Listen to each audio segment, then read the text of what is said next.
The man known to history as King Xerxes I, or Xerxes the Great, was born around 518 BC within the Achaemenid dynasty, the rulers of the Persian Empire.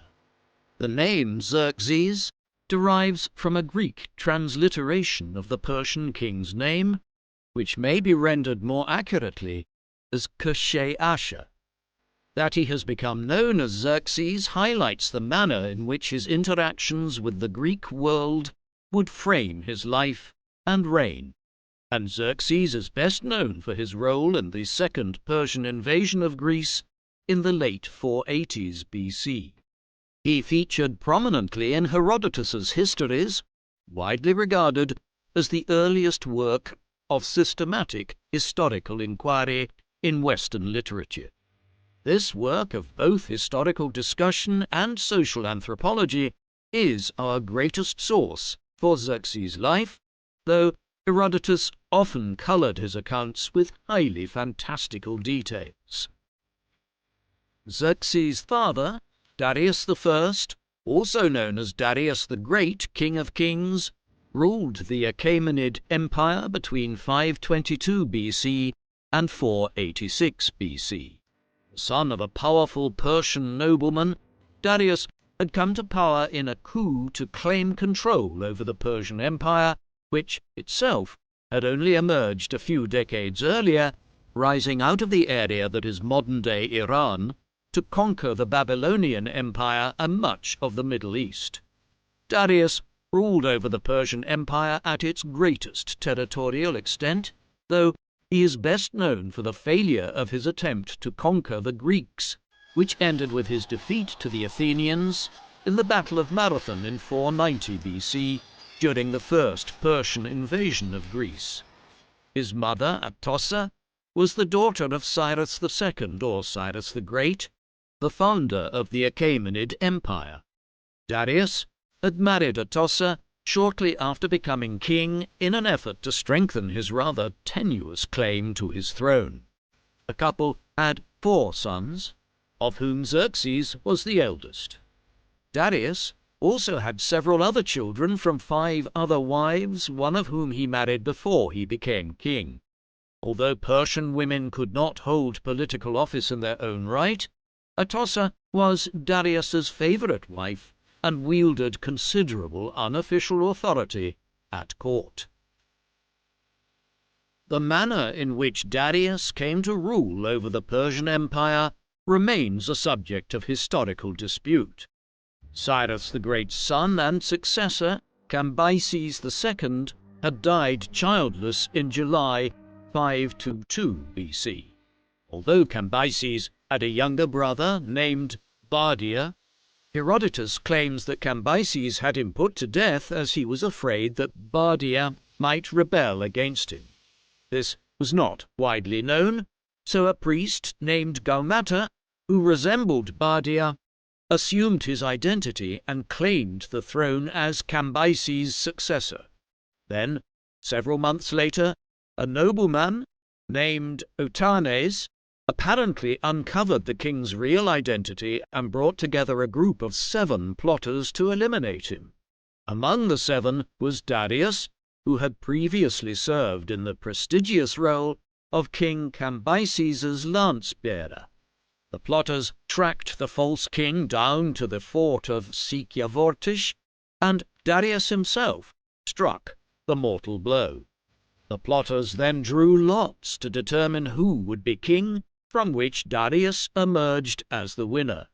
In 520 BC, Darius left his own account of his rise to power in an inscription on the slopes of Mount Bisutun in western Iran, in which he claimed to have vanquished 9 rebellious kings across the empire in a single year, of which Gaumata, or Bardia, was the first.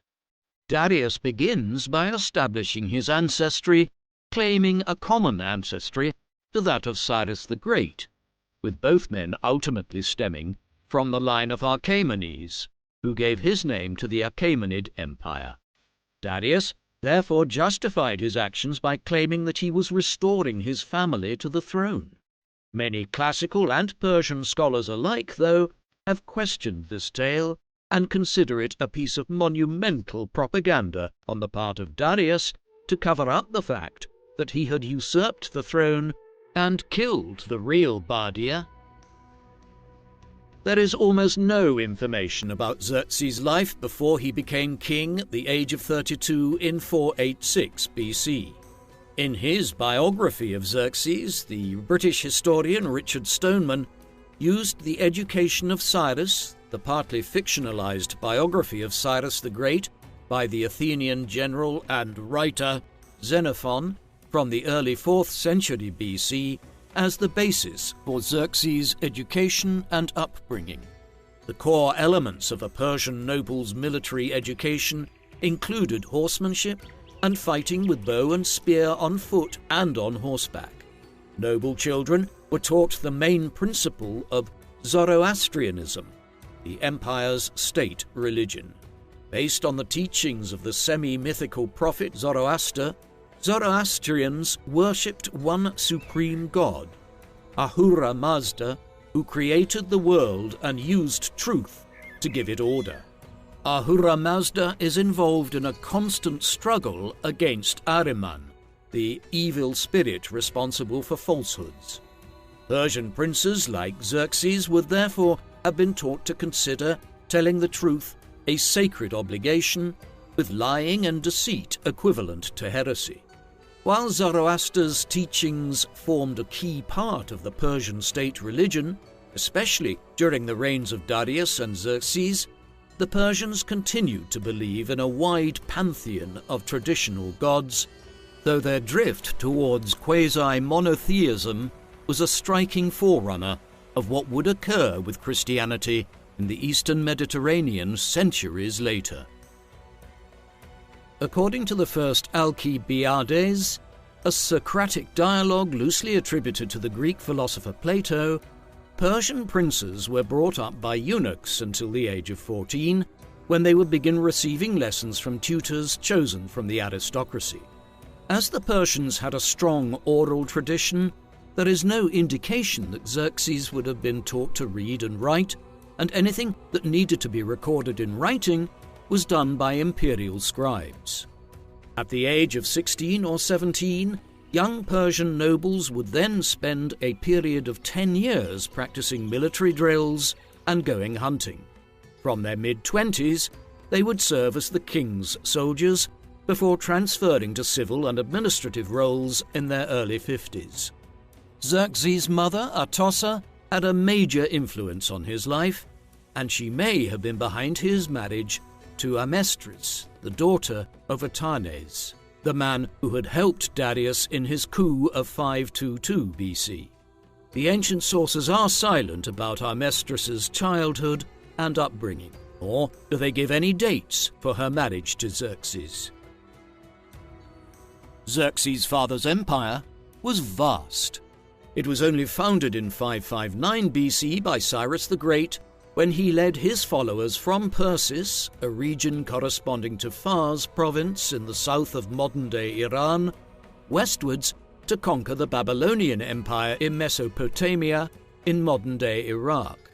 Over the next years, the Persians continued to expand in all directions, though primarily to the west.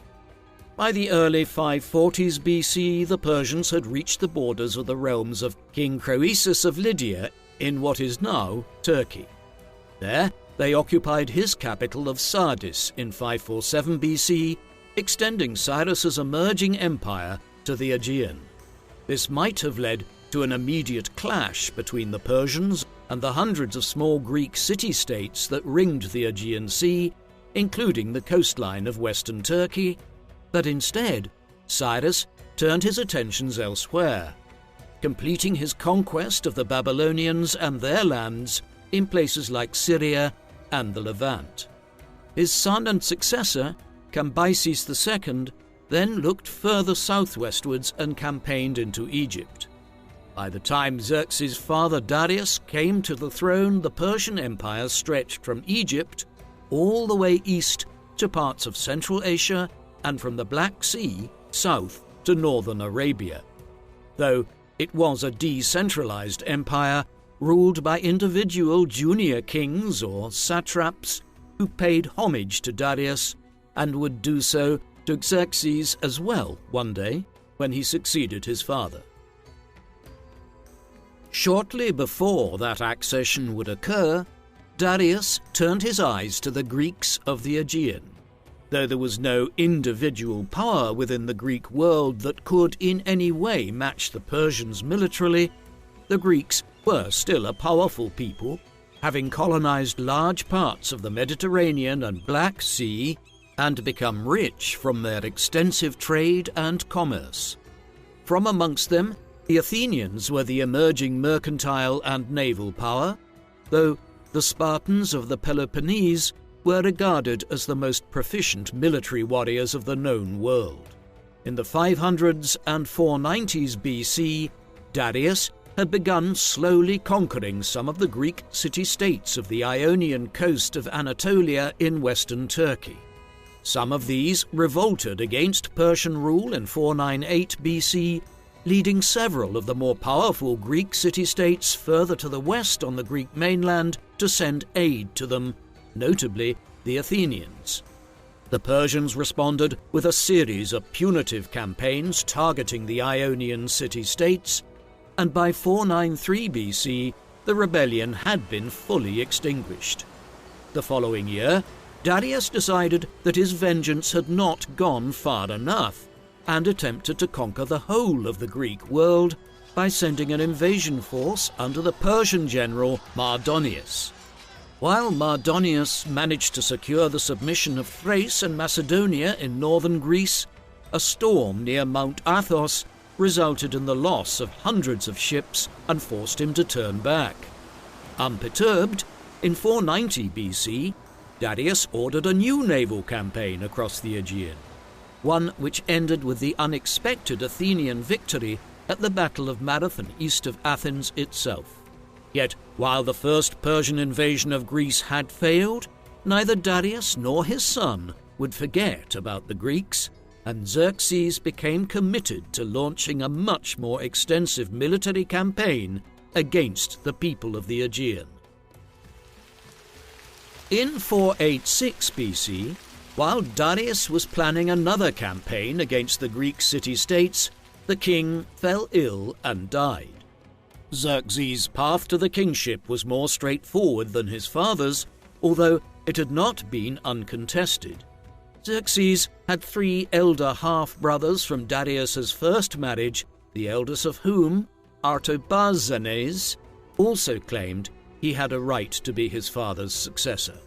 Xerxes argued that he had the strongest claim to the throne, as he was the first of Darius's sons to be born when their father was already king, and that his mother Atossa had royal blood as the daughter of Cyrus the Great. According to Herodotus, the Persians did not follow the principle of the firstborn male son succeeding the father, and Darius had nominated Xerxes as his successor while preparing to go on his final campaign, though he adds that such was Atossa's influence at court that Xerxes would have become king in any case. While Herodotus claims that Darius had nominated Xerxes shortly before his death, reliefs on Darius's palaces in Persepolis already show Xerxes as crown prince, indicating that the nomination was made years in advance. Thus, Xerxes faced no internal opposition when he succeeded his father on the throne.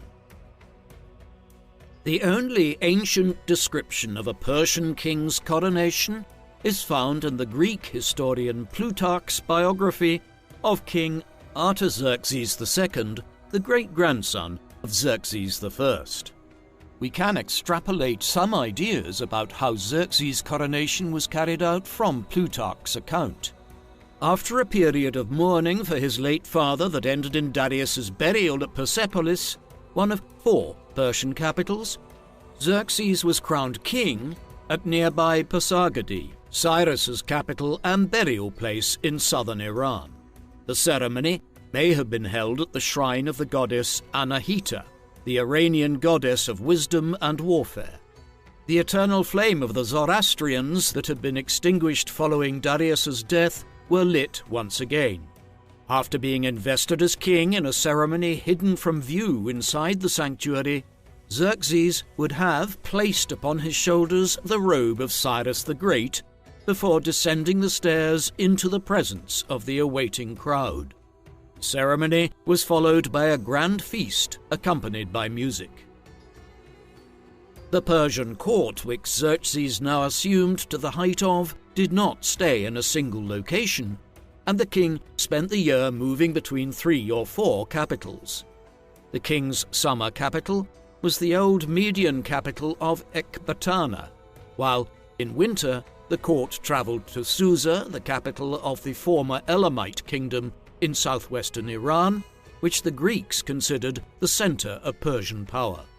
The king may have stayed in Persepolis for parts of the spring and autumn, and may have also spent part of the year in Babylon.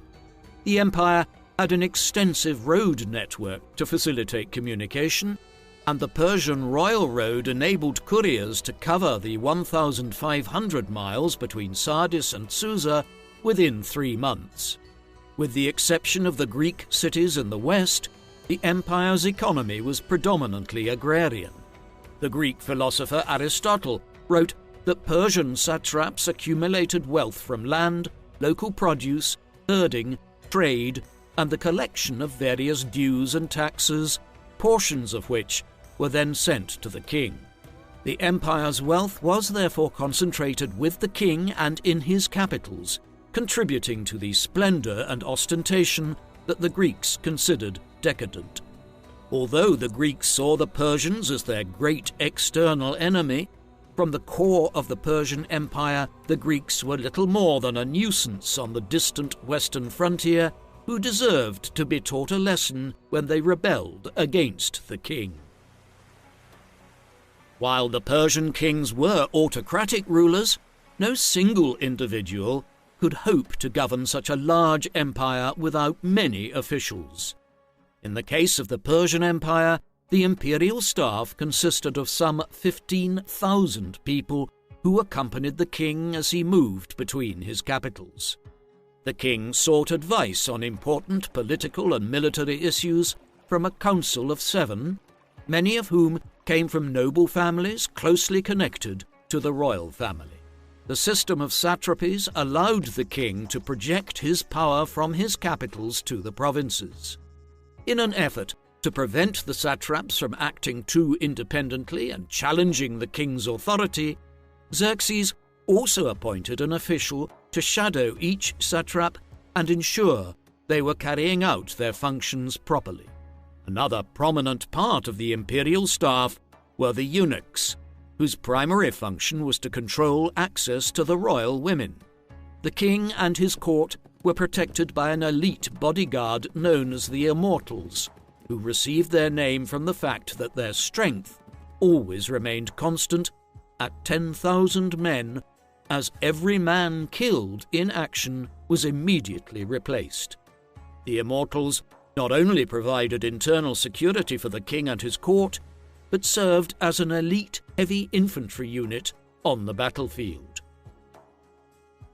Like Louis XIV at Versailles or the Chinese emperor in the Forbidden City, the daily life of Xerxes' court was designed to project an image of the king's greatness and power among his subjects and foreign dignitaries.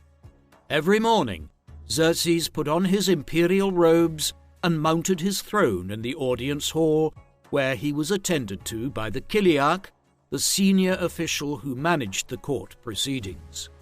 The king received petitioners from all over the empire, many of whom had to wait several days at the palace gate before being admitted to the king's presence. Most subjects were obliged to prostrate themselves in front of the king, a practice that was vehemently resisted by the Greeks, who developed a face-saving formula of pretending that they had dropped a ring before throwing themselves to the floor. The sense of grandeur was further enhanced by the palace gardens, and the creation of gardens as a representation of paradise has been a constant feature of Near Eastern empires throughout history, the most famous example being the enigmatic hanging gardens of Babylon. While some Persian princes are recorded as being personally involved in the cultivation of their gardens, there is no evidence that Xerxes himself was so hands-on. One of the best-known episodes in Xerxes' life involves his fondness for a particular tree in Sardis, which Herodotus described as of such beauty that the king was moved to decorate it with golden ornaments and to leave behind one of the immortals to guard it. Soon after coming to the throne in 486 BC, Xerxes faced a revolt in Egypt and sent an army to put it down. Herodotus gives few details of the campaign, other than Xerxes installed his brother, Achaemenes, as satrap of Egypt. According to the Greek historian Ctesias, writing during the late 5th century BC, Xerxes also faced two separate revolts in Babylon led by kings named Belshazzar and Shamash-Ariba. The first was put down by an army led by the Persian general Megabyzus, while the second was put down by Xerxes himself. While there is some uncertainty about the dating of the two rebellions, many scholars believe that both took place within a 3-month period in the summer of 484 BC. After Xerxes recaptured Babylon in October, the Persian authorities attempted to secure its control of the region by suppressing the leading families of Babylon who had supported the rebel kings, before dividing the Babylonian satrapy into smaller administrative units to undermine any sense of shared identity among inhabitants of the old Babylonian kingdom. While Xerxes is traditionally believed to have sacked Babylon and its temples, taking away a prominent statue of the Babylonian god Marduk, more recent scholarship argues that this is a misinterpretation of Herodotus and there was no widespread destruction of the city. After suppressing these revolts, Xerxes was free to turn his attention to Greece for the first time in his reign and avenge the slights which his father had suffered in the 490s BC. According to Herodotus, Xerxes convened a council at Susa in around 483 BC to discuss the prospect of another invasion of Greece. The main spokesman in favor of war was Mardonius, Xerxes' cousin and leader of the 492 BC invasion, who hoped to become satrap of Greece once it was conquered. Mardonius also claimed that the Greeks were ignorant about war and only fought on the open field, meaning that the Persians were guaranteed victory due to superior numbers. Mardonius's arguments failed to take into account the Persian defeat at Marathon, and Xerxes' uncle Artabanus argued against going to war with the Greeks, since the Greek fleet would cut him off from his supply lines. While Xerxes reacted angrily to the suggestion that he could not gain victory, he had second thoughts, and it was only after he had multiple dreams telling him to launch the invasion that he chose to do so. The exiled king of Sparta, Demaratus, seems to have been part of these discussions, as he sent a secret message to his homeland warning the Spartans to expect a Persian invasion. Rather than an early warning for his former subjects, Demaratus's message might also have been intended to intimidate the Spartans into submission. Xerxes was not planning on surprising the Greeks, since he spent the next 2 years making extensive preparations for the campaign. Bridges were built over rivers in Thrace to facilitate the passage of the army, and a canal was dug through the Athos Peninsula to give the fleet a safer passage to avoid a repeat of Mardonius's disaster in 492 BC. By the spring of 481 BC, Xerxes and his army left Susa and proceeded to Sardis. After arriving there in the autumn of 481 BC, Xerxes and his army spent the winter taking on provisions until they were ready to move by the spring of 480 BC. While Greek writers, including Herodotus, claimed that Xerxes had millions of men in his army at this juncture, more realistic estimates suggest that the invasion force could not have been more than 200,000 men, though even this figure would have represented an enormous invasion force in the 5th century BC. The king's multinational army, including peoples as diverse as Libyans and Indians, in addition to the Greeks in Asia Minor, who were subjects of the Persian Empire. Each of these national contingents had their own distinctive dress and equipment, and all of these different peoples, marching under Xerxes' command, served as a demonstration of his claim to be king of the whole world. The core of the army were the Persians and Medes, in addition to the legendary 10,000 immortals, commanded by Hydarnes, a nobleman whose father of the same name had been one of Darius's co-conspirators in the coup that delivered him the throne decades earlier. The commanders on land and sea were drawn from the royal family, with Mardonius holding senior command of the army and Xerxes' elder half-brother Ariobarnes as commander of the fleet. Herodotus claims that the Persian fleet consisted of 3,000 ships, including more than 1,200 triremes, the most popular form of warship in the ancient Mediterranean, named after the 3 banks of oars that gave them speed and agility in war. The largest naval contingents included the Egyptians, Palestinians, and Phoenicians, an ancient people from modern-day Lebanon who were well known for their maritime prowess. Perhaps the most famous naval commander among the Persian allies was Queen Artemisia of Caria, who ruled Herodotus's native city of Halicarnassus and its surrounding islands, and commanded 5 ships. Artemisia was one of many Greek leaders who lived under Persian rule and contributed to Xerxes' invasion force. Despite attempts by Herodotus to present the conflict as a struggle between the autocratic Persians and the freedom-loving Greeks, it is probable that there were more Greeks fighting in Xerxes' army than those who remained independent and resisted the Persian invasion. Whether as a result of Demaratus's message or otherwise, the Greeks were well aware of Persian intentions, and representatives of the major Greek city-states met at the Isthmus of Corinth in the summer of 481 BC to form a coalition to resist Xerxes. While a total of 31 city-states joined the coalition, around half of these were Sparta's allies in its long-standing military alliance, known as the Peloponnesian League. Several important Greek states, such as Thebes and Argos, favoured negotiating with the Persians, but both Athens and Sparta were adamant that they needed to be resisted at all costs, and that Xerxes' great army could be defeated. The Spartans were led by their 2 kings, Leotychidas and Leonidas, while Themistocles emerged as the most prominent military leader among the Athenians over the course of the war.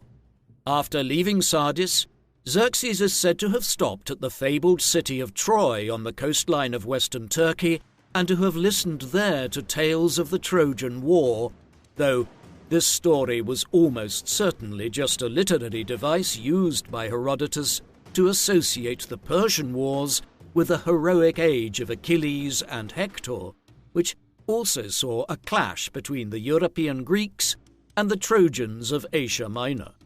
The army then marched west towards the Hellespont, the body of water separating Europe from Asia. Although a couple of pontoon bridges had been built earlier in the spring as part of the military preparations, they had been damaged by a storm. In an infamous episode, an enraged Xerxes not only ordered the execution of the chief engineers, but ordered his men to give the Hellespont 300 lashes.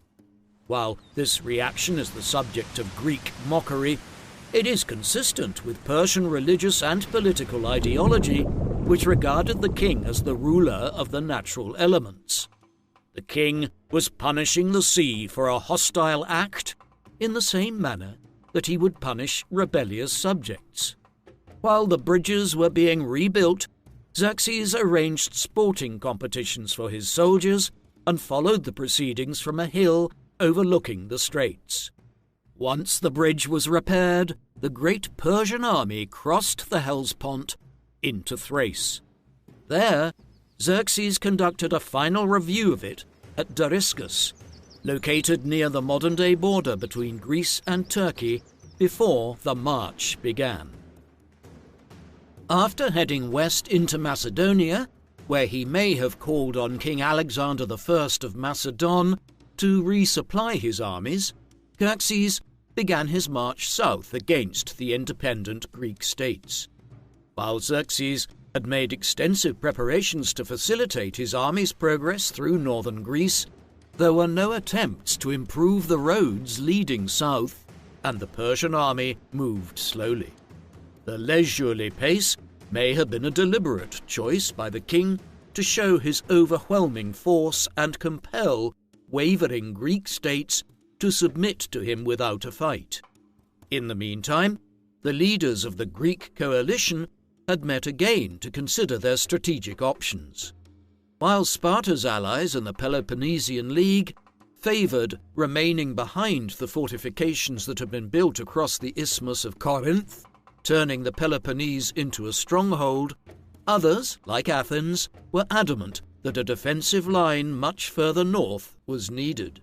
The wider Greek alliance consequently adopted a proposal by the representatives of Thessaly to send 10,000 men to the Vale of Tempe, which separated the Thessalians from their Macedonian neighbours to the north.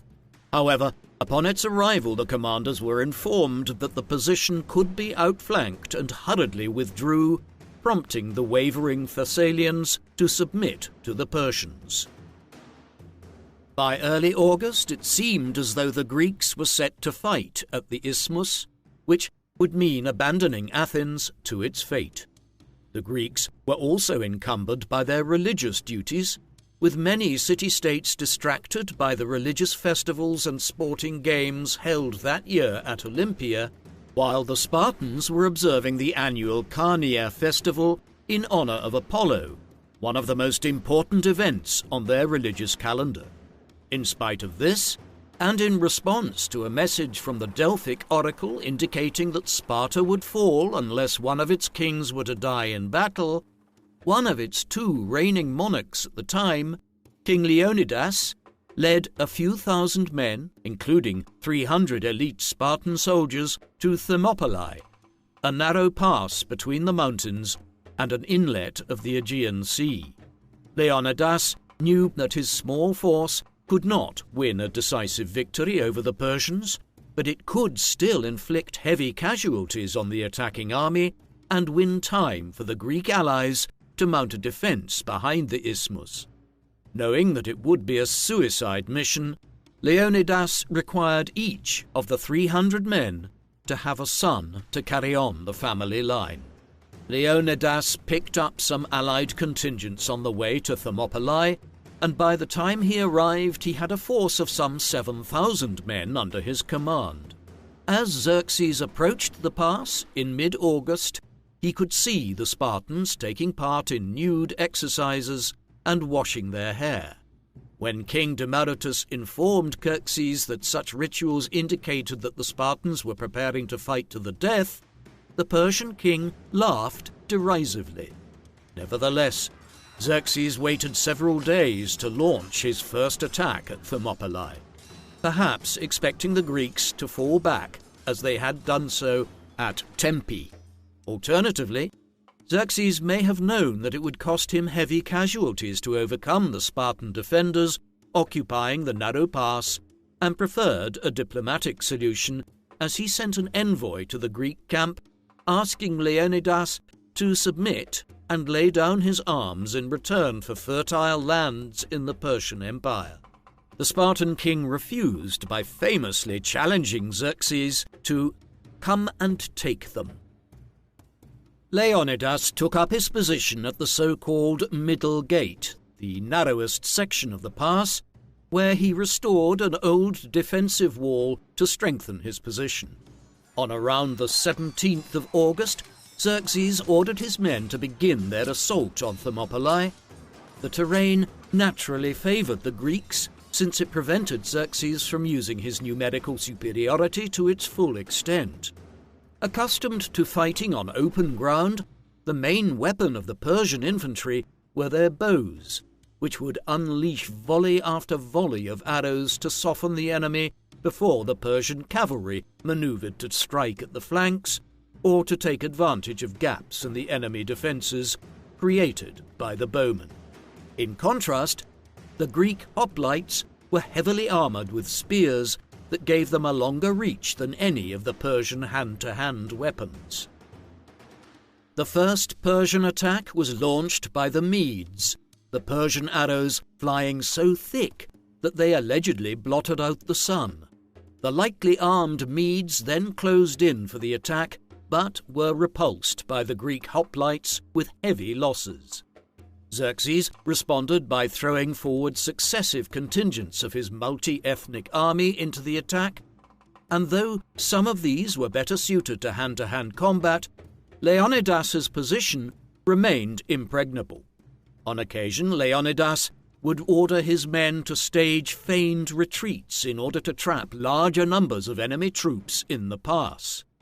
Infuriated at the lack of progress, Xerxes decided to send his immortals into the fray, but even they struggled to make progress against the formidable Greek defences.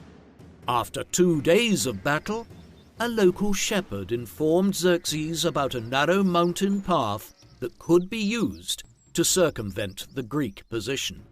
During the middle of the night, Hydarnes led his immortals over the road and overcame the weak Greek force guarding it. By the morning, they were approaching Leonidas's rear.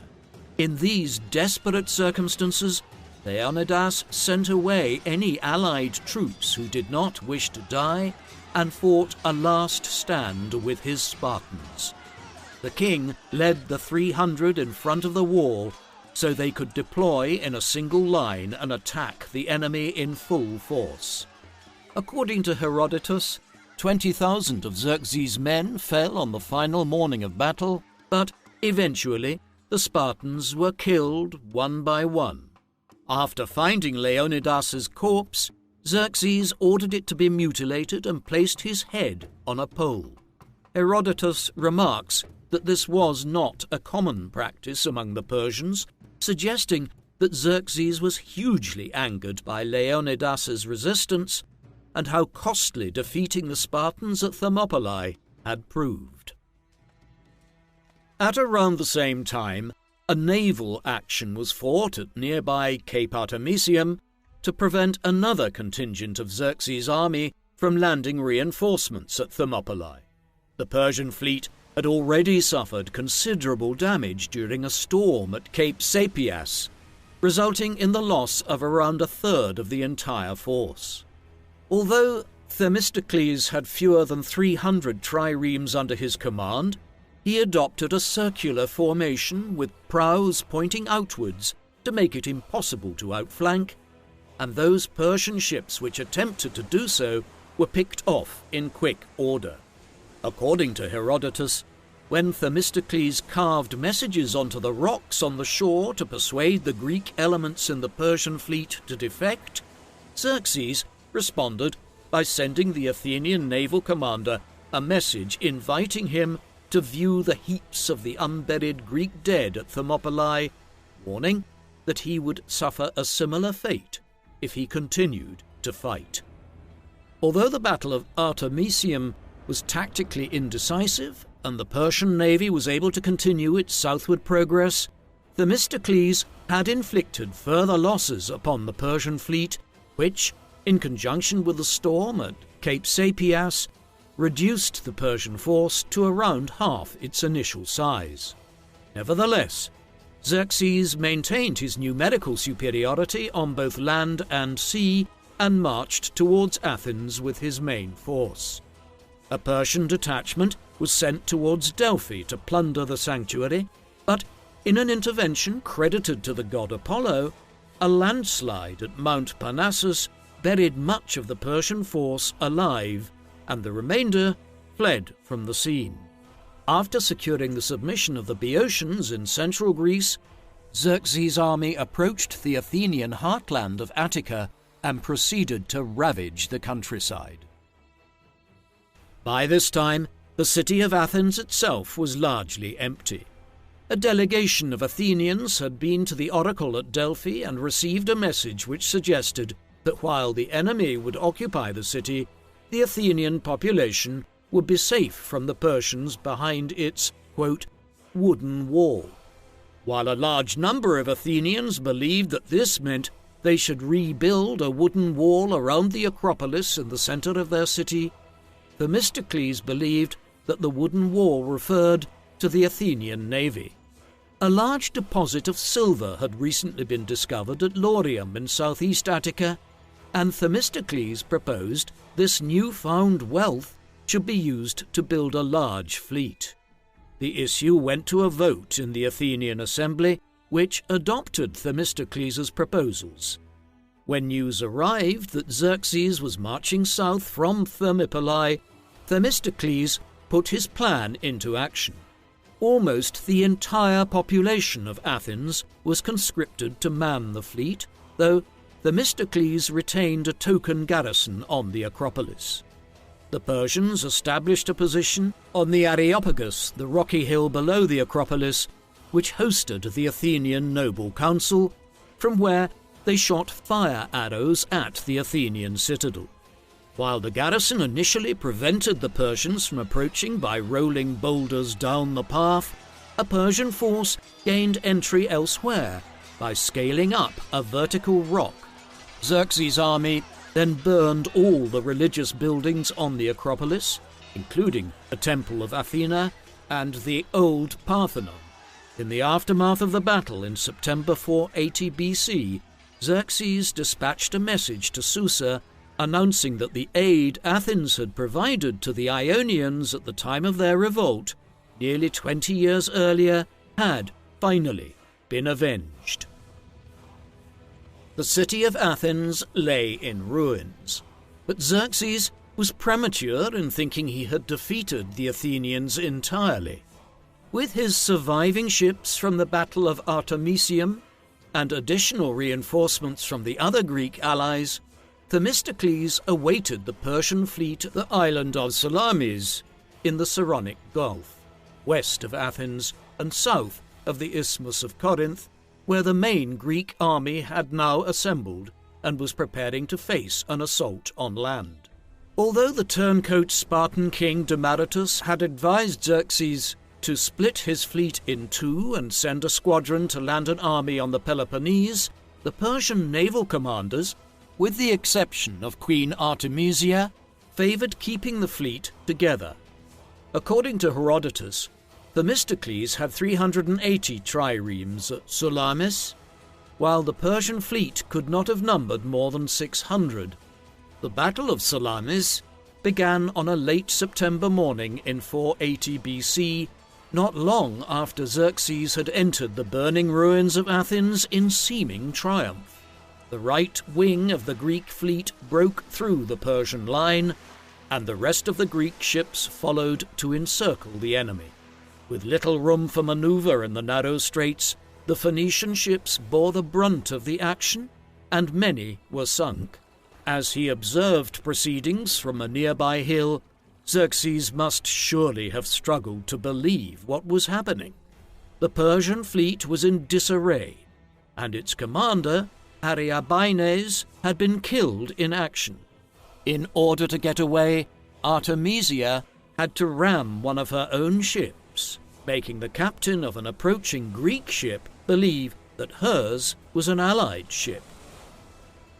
The defeat of the Persian fleet at Salamis not only caused Xerxes to abandon any thought of offensive action, but led him to fear that he and what remained of his army could now have their lines of supply cut off at the Hellespont. Panicking, he ordered a northwards retreat and did not try to engage the Greek land army at the Isthmus of Corinth. Thereafter, he hurried back to Persia, but the king left Mardonius behind in Thessaly with an army to resume the campaign the following spring. The rest of the army crossed back into Asia via the Hellespont and suffered considerably from lack of supplies and food as winter approached. Herodotus includes an anecdote concerning Xerxes' homeward journey, which indicates that the king made part of the homeward journey by ship, perhaps due to the lack of supplies on the land route. When the ship was caught up in a storm, the captain informed the king that the ship was overloaded and risked sinking. When Xerxes addressed the passengers and said they had an opportunity to demonstrate their concern for the safety of their king, most of the passengers allegedly jumped overboard, and the ship survived the crossing. After arriving safely in Asia, Xerxes gave the captain a gold crown for saving the king's life, before executing him for causing the deaths of a shipload of Persians. Queen Artemisia had earlier advised Xerxes to return to his empire and to leave Mardonius and some 100,000 men behind.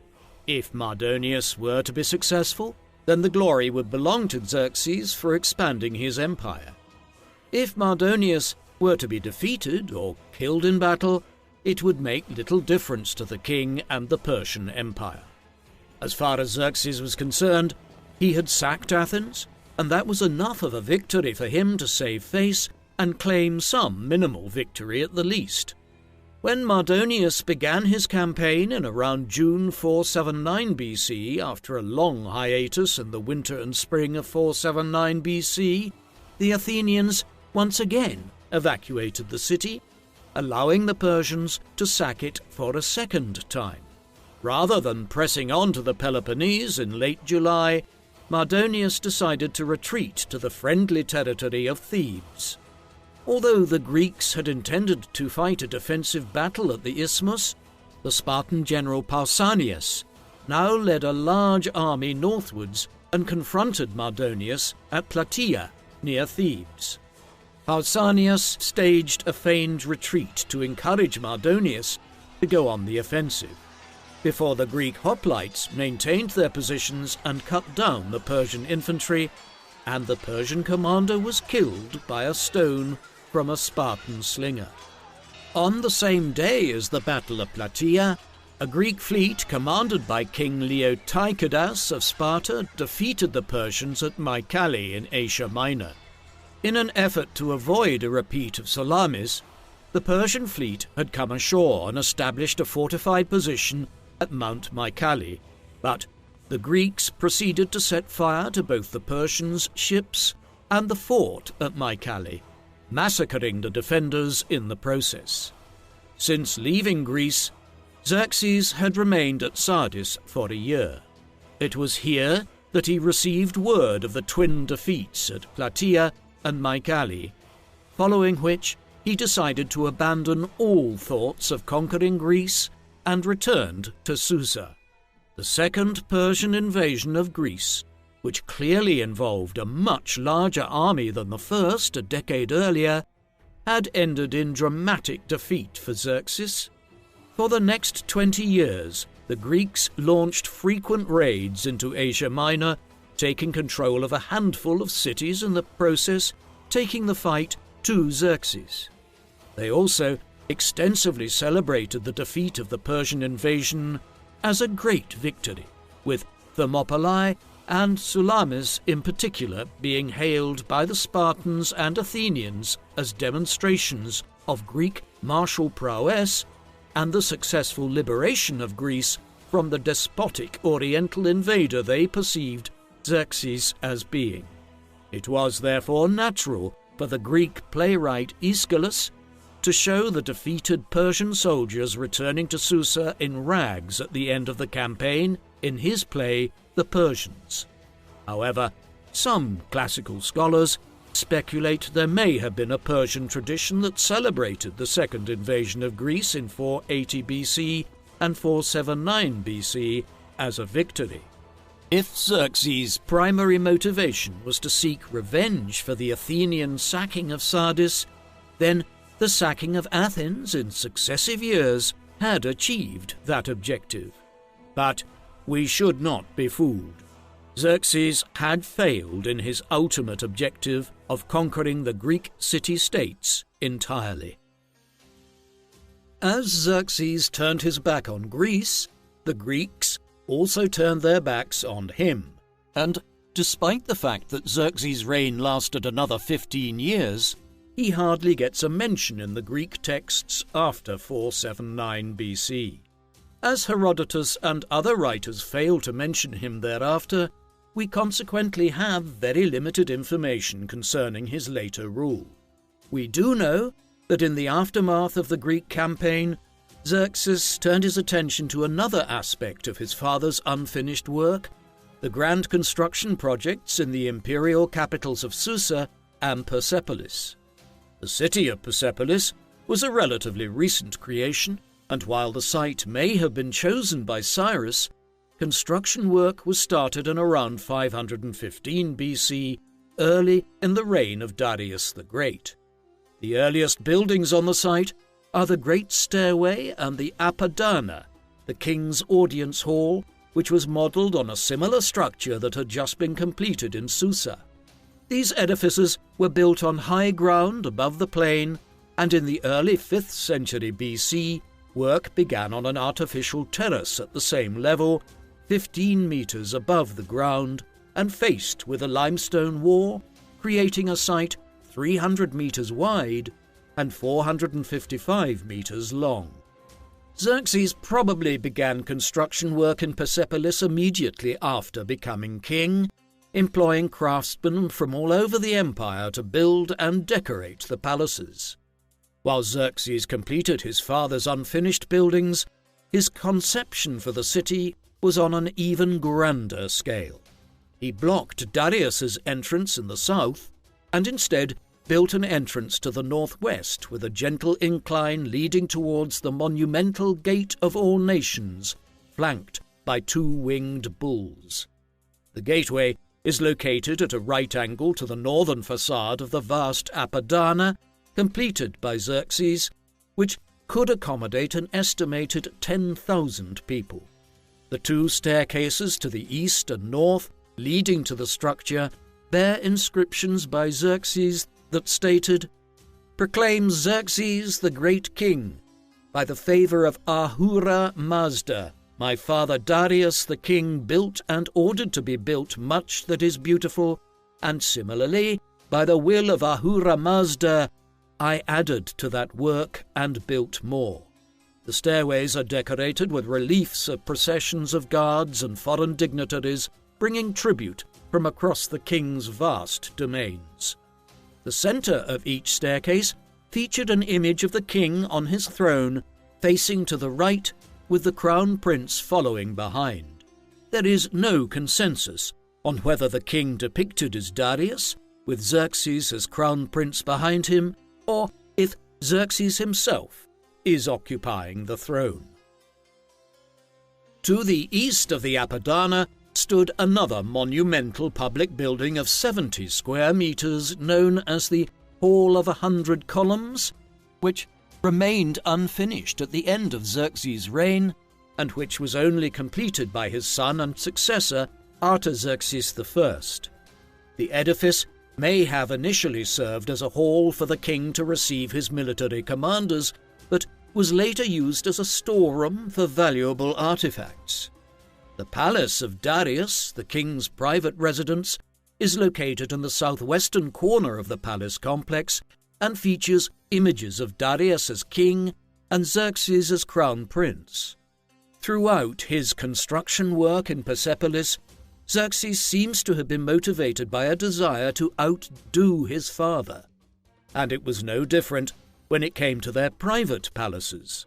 The palace of Xerxes is located opposite the palace of Darius and is twice as large, covered in inscriptions stating that Xerxes was responsible for its construction. The adjacent building to the east is known as the harem, since one of the images shows the king attended by a eunuch, but while the structure may have housed the royal women, Persian kings did not have the sort of harems later associated with the Ottoman sultans.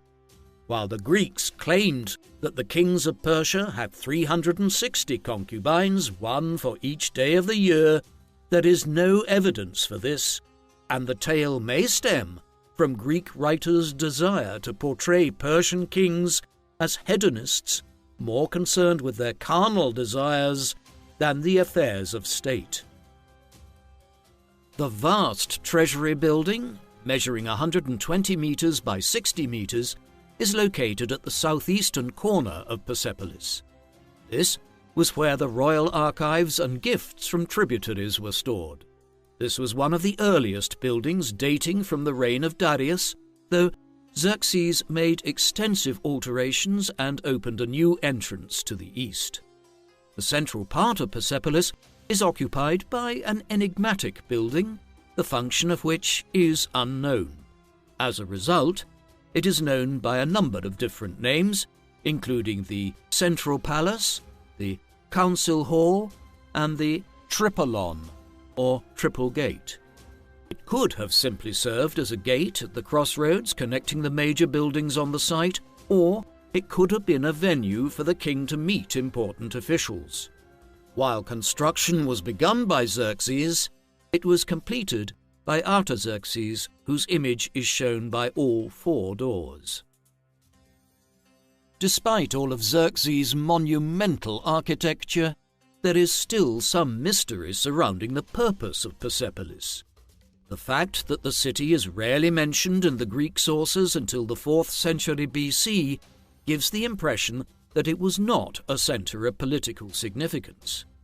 The Iranian archaeologist Sharak Razumjau argues that the city was entirely built for religious purposes, owing to the large number of inscriptions invoking Ahura Mazda. Other theories suggest that it was purely an administrative center or a fortified citadel that stored the wealth of the empire. Classical scholars like Richard Stoneman share the view that Persepolis was one of several capital cities that hosted the king for part of the year, but that there was a strong ceremonial and religious dimension to Persepolis, whose location in the Persian heartland, close to Cyrus's palaces, at Pasargadae was of symbolic importance to the Achaemenid dynasty. The early 20th century British statesman Lord George Curzon, who travelled through Persia as a young man and wrote about the history and politics of the region, eventually being made Viceroy of India, suggested that the king stayed in Persepolis in spring and held an annual ceremony to receive officials and tributaries at the start of the year, leading modern scholars to speculate that such ceremonies were related to Nowruz, or the Persian New Year. It has been argued that Xerxes' building work in Persepolis should be considered the major achievement of his reign. These monumental buildings would survive until 330 BC, when Alexander the Great conquered the Persian Empire and sacked the capital, supposedly in retribution for Xerxes' sacking of Athens 150 years earlier. Alexander seems to have deliberately targeted the palaces built by Xerxes, since Darius's palace remained largely unharmed. The Macedonian conqueror plundered the city's wealth, taking away 120,000 talents of gold and silver, carried by 3,000 camels and an unspecified number of mules. All of this was far into the future, but the Greeks continued to trouble Xerxes during his lifetime. The Greek alliance that had defeated Xerxes at Salamis and Plataea quickly broke up, with Sparta and Athens going their separate ways. Pausanias, the victor of Plataea, led a campaign in Asia Minor and captured the city of Byzantium, but he was soon seduced by Persian ways and ruled the city like a Persian satrap. This encouraged Xerxes to use Pausanias as his agent in Greece, but before he could do so, the Spartan general was recalled and eventually starved to death in captivity in around 476 BC. The other Greek hero, Themistocles, likewise ended up becoming a friend of Persia. He had made himself unpopular in Athens in the years following the end of the war and was ultimately ostracized from his native city. He eventually went to Persia. After arriving in Susa, he was received by the king, though the Greek sources are in conflict over whether this was Xerxes or his successor Artaxerxes I. At any rate, the king gave Themistocles the governorship of 3 estates in Asia Minor. According to the 1st century BC Greco-Roman historian Diodorus Siculus, Xerxes invited Themistocles to lead a new campaign into Greece. In 466 BC, after the Athenian general Cimon captured several cities in Asia Minor, Xerxes organized a force to confront the new threat. The armies clashed at the river Eurymedon in what is now southern Turkey, and Cimon won a decisive victory on land and sea. This was Xerxes' final campaign, and in early August 465 BC, he was assassinated in his bed, dying at the age of 53. All the Greek accounts attribute the murder to a man named Artabanus, an important military and political figure at Xerxes' court. In order to eliminate Xerxes' eldest son, the crown prince Darius, Artabanus told Artaxerxes that Darius had killed his father, prompting the young prince to kill his elder brother in response. Artaxerxes became king, and Artabanus may have served as regent for some time, but a few months later the new king eliminated Artabanus. A Babylonian tablet of the time states that Xerxes' son killed him and suggests that Artaxerxes may have used Artabanus as a scapegoat to cover up his own role in his father's death. The circumstances of Xerxes' death can also be connected with Herodotus's claim that soon after returning to Susa in 479 BC, Xerxes began an affair with his young daughter-in-law, Artainte, Darius's wife. If the affair had been carrying on for the rest of Xerxes' reign, both Darius and Xerxes' wife, Queen Amestris, would have had a motive to get rid of him. In this interpretation, Amestris was the mastermind of the whole plot, first plotting with Darius to kill Xerxes, and then enabling Artaxerxes to avenge his father. Artaxerxes would rule for the next 40 years, a time of general stability in the Persian Empire, despite the further loss of territories on the frontiers. King Xerxes I of Persia has not been treated kindly by historians, both in ancient and modern times. The ancient Greeks cast him in the role of the villain, making him an overconfident autocrat and religious zealot on a bid for world domination who was fatally undermined by his poor decision-making and his pleasure-seeking tendencies. This narrative was adopted by liberal writers of the 18th and 19th centuries, who saw the examples of Thermopylae and Salamis as symbols of defiance against imperial autocracy. In all such accounts, Xerxes has become the paragon of the Oriental despot, a cliché which abounds even in some modern films. Seen from the Persian heartland, however, Xerxes was a man who may have suffered military setbacks here and there, but otherwise helped to consolidate control over much of the Persian Empire and brought it to the height of its cultural grandeur with his monumental construction program at Persepolis. In Persepolis, Xerxes presented himself as ruler of the world. By sacking Xerxes' palaces more than a century later, Alexander the Great was laying his own claim to be master of the world. Unfortunately, we will never have a complete picture of who Xerxes was, but we can speculate that there was more to him as a ruler than the version of the Oriental despot presented by Herodotus. What do you think of King Xerxes I of Persia?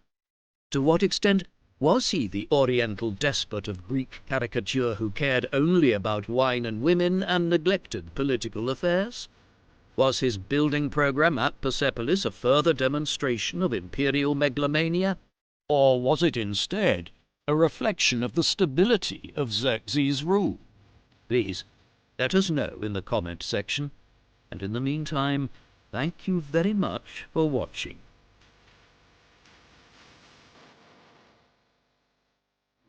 Thank you for watching People Profiles Documentaries. Please subscribe if you haven't already, and don't forget to hit the bell icon to get notifications so you never miss an upload. If you would like to watch our videos with no adverts of any kind, listen to audio podcast versions of our videos, discuss history with other People Profiles fans, and much, much more, go to peopleprofiles.com and become a member for as little as $2 per month. Members can also receive discounted merchandise, behind-the-scenes material, and a credit in our videos, along with much more.